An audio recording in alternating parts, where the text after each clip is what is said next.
Akbar Zaid here, and you are watching Arsh News. Here is a report of key events of Israel's war on Gaza, day 164. Israeli forces stormed Gaza's Al-Shifa hospital, with a military spokesman claiming Hamas fighters have regrouped inside the medical facility. Gaza's Ministry of Health said the raid on the hospital, Israel's fourth since October, has resulted in deaths and injuries. According to Gaza's health ministry, some 30,000 people, including displaced civilians, wounded patients and medical staff, are trapped inside the hospital amid Israel's onslaught. Separately, Israeli Prime Minister Benjamin Netanyahu has pledged to go ahead with a ground assault on Rafah in Gaza after German Chancellor Olaf Scholz warned against it.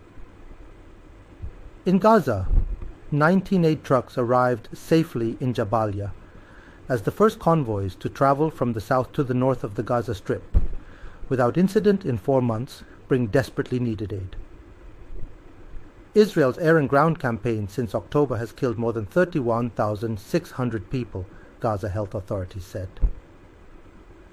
It has also driven most of the population from their homes and brought people to the brink of famine, aid agencies added, diplomacy and regional tensions. The Islamic Resistance in Iraq, a coalition of pro-Iran armed groups, has said it launched a drone attack at an Israeli airbase in the occupied Golan Heights. Meanwhile, the Jordanian army has announced detecting suspicious aerial movements from an unknown source along the border with Syria, according to the Reuters news agency. German Chancellor Olaf Scholz warned Israel's Netanyahu on Sunday against his plans for a ground offensive in Rafah, while EU Commission President Ursula von der Leyen echoed his sentiments during a visit to Cairo. Violence in the occupied West Bank. The Wafa news agency is reporting that Israeli forces detained at least 25 Palestinians in the occupied West Bank on Sunday, including a woman from Gaza, a child, and former prisoners.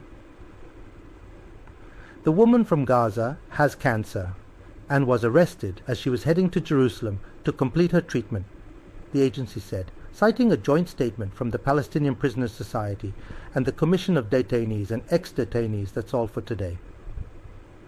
We'll meet you in our next bulletin, inshallah.